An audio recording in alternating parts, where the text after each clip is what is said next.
চৰকাৰে ঋণ লোৱাক লৈ আজি অখিল গগৈৰ প্ৰশ্নত যেন চুঙা চাই সোপা দিলে মন্ত্ৰী পীযুষ হাজৰিকাই বাহিৰত ঋণ লোৱাৰ বিৰোধিতা কৰে কিন্তু ভিতৰত ঋণ লৈ কাম কৰিবলৈ কয় অখিল গগৈ এবিডি ঋণ লৈ সমষ্টি উন্নয়নৰ অনুৰোধ জনাই সদনৰ ভিতৰত লগে লগে মন্ত্ৰী পীযুষ হাজৰিকাৰ উত্তৰ আজি ভোটৰ মুখত ৰাম নাম যে অধ্যক্ষ ডাঙৰীয়া সন্মানীয় সদস্যগৰাকীৰ মুখত আজি ভোটৰ মুখত ৰাম নাম বুলি কয় এই কথাটো আচলতে এছেম্বলিত ক'ব লাগে নালাগে নাজানো মই তথাপিতো কৈছো ভোটৰ মুখত আজি ৰাম নাম হৈছে অধ্যক্ষ ডাঙৰীয়া সন্মানীয় সদস্যগৰাকীয়ে প্ৰত্যেক দিনাই এটা প্ৰেছ মিটত কয় বা ফেচবুকত দিয়ে টুইটাৰত দিয়ে যে লোন লৈ আমি অসমখন ধ্বংস কৰিলো তেখেতে আজি লোন ল'বলৈ আমাক পৰামৰ্শ দিলে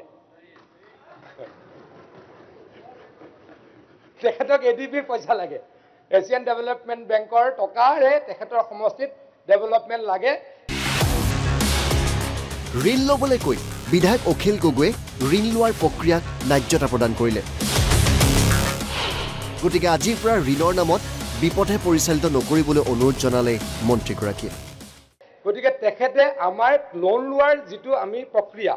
আমিতো চেণ্ট্ৰেল গভৰ্ণমেণ্টৰ নিয়মতে লোন লওঁ আৰু এডিবি অধ্যক্ষ ডাঙৰীয়া আগতেই কৈছোঁ এডিবি ৱৰ্ল্ড বেংকে আচলতে চেণ্ট্ৰেল গভৰ্ণমেণ্টে আমাক লৈ দিয়া লোন তাৰ 20% অসম গভৰ্ণমেণ্টে দিব লাগে 80% চেণ্ট্ৰেল গভৰ্ণমেণ্টে দিয়ে যি কি নহওক লোনৰ কথাত তেখেতে আজি ন্যায্যতা প্ৰদান কৰিছে মই তেখেতক ধন্যবাদ জ্ঞাপন কৰিছোঁ আৰু আশা ৰাখিছোঁ তেখেতে যাতে আজিৰ পৰা এইটো এছেম্বলিত ৰেকৰ্ড হৈ থাকিব লাগে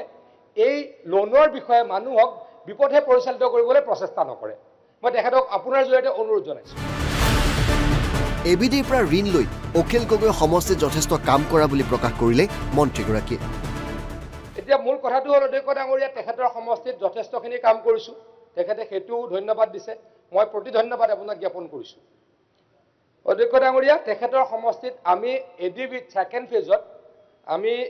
348 কোটি টকাৰ কাম শিৱসাগৰ জিলাত কৰিবলৈকে আমি প্ৰচেষ্টা চলাই আছোঁ আৰু আশা ৰাখিছোঁ অহা ডিচেম্বৰত আমি সেইখিনি কাম কৰিবলৈকে সেইখিনি কাম আৰম্ভ কৰিবলৈকে সক্ষম হ'ম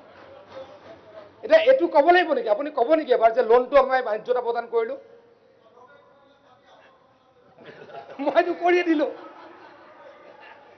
মইতো অধ্যক্ষ ডাঙৰীয়া এডিবিৰ ছেকেণ্ড ফেজৰ যাতে কাম কৰিব পাৰোঁ তাৰ কাৰণে মই আপোনাক এটা অধ্যক্ষ ডাঙৰীয়া প্ৰত্যেক 15 দিনৰ পাছে পাছে আমি আজিকালি ফ্ৰেমাৰ অফিচত বহোঁ যিমান এডিবি ৱৰ্ল্ড বেংকৰ ইঞ্জিনিয়াৰ যিখন ডিষ্ট্ৰিক্টত কাম চলি আছে সকলোকে মাতি লৈ আহোঁ যোৱা 15 তাৰিখে বহিছিলোঁ তাৰ আগত জানুৱাৰী 27 তাৰিখে বহিছিলোঁ আকৌ 1 মাৰ্চত বহিম আৰু গোটেই সকলো আমি ঠিকাদাৰক মাতি লৈ আহোঁ আনি গোটেই আমাৰ পৰ্যালোচনা সভাত ক'ত কি সমস্যা হৈছে বিল পে'মেণ্টলৈকে এক্সিএম দি আদায় দিছোঁ অধ্যক্ষ ডাঙৰীয়া যদি আমি 650 কোটি টকা এডিবিৰ আমি এই বছৰ খৰচ কৰিব পাৰোঁ তেতিয়া আমি ছেকেণ্ড ফেজৰ টকা পাম ছেকেণ্ড ফেজত এডিবি আৰু ৱৰ্ল্ড বেংকৰ অধ্যক্ষ ডাঙৰীয়া প্ৰায় 2000 পৰা 2100 কোটি টকা আমি অহা ফাইনেন্সিয়েল ইয়েৰত মানে কামটো আমি যিটো নৱেম্বৰ ডিচেম্বৰত কৰিব পাৰিম কৰিবলৈ সক্ষম হ'ম ইয়াৰ পিছতে অখিলৰ প্ৰশ্ন আহিল দৰিকাৰ কামটো কৰি দিয়ক লগে লগে মন্ত্ৰীৰ উত্তৰ আহিল ঋণ ল'বলৈ দিলে সেইটো কৰি দিম দৰিকাটো আমি চাই আছোঁ দৰিকাৰ আমি এটা অধ্যক্ষ ডাঙৰীয়া আপুনি লোন ল'বও নিদিয়ে এতিয়া দিব দৰিকাত লোন ল'ব দিব নেকি দৰিকাৰ কাৰণে লোন ল'ব দিব নেকি দৰিকাৰ কাৰণে লোন ল'ব দিব কৈ দিয়কচোন কৈ দিয়ক যদি লোন ল'ব দিয়ে মই কৰাই দিম হা অধ্যক্ষ ডাঙৰীয়া এডিবিটো তেওঁ ন্যায্যতা প্ৰদান কৰিলে এডিবিৰ পৰা লোন আনি তেওঁ কাম কৰিব তেখেতে কাম কৰিব দিছে দৰিকাৰ কাৰণে লোন ল'ব দিব নেকি মোক এবাৰ তেখেতক নেক্সট সাপ্লিমেণ্টাৰী দিব নেকি আৰু কি আছে আৰু পৰ্যায়ক্ৰমে তেখেতৰ সমষ্টিত আৰএছ ৱৰ্ক কাম কৰি আছোঁ পৰ্যায়ক্ৰমে তেখেতৰ সমষ্টিত আৰএছ ৱৰ্কৰ কাম কৰি আছোঁ কেতিয়াবা এডভান্সো কাম কৰি দিওঁ তেখেতে আমাক অনুৰোধ কৰে মুঠৰ ওপৰত অসমৰ প্ৰত্যেকটো অকল অখিল গগৈ ডাঙৰীয়া সমষ্টিত কৰা নাই প্ৰত্যেকটো সমষ্টিতে কৰি আছোঁ আৰু কৰিম মই এই সদনত কথা দিছোঁ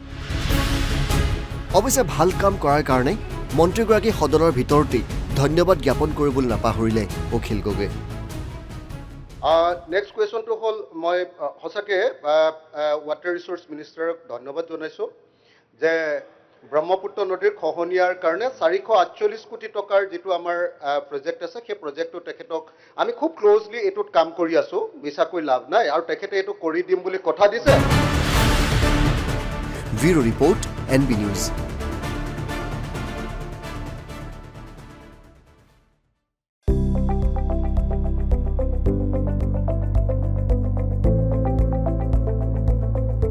NB নিউজ সহজ সৰল ভাষাত নৱভাৰতৰ কথা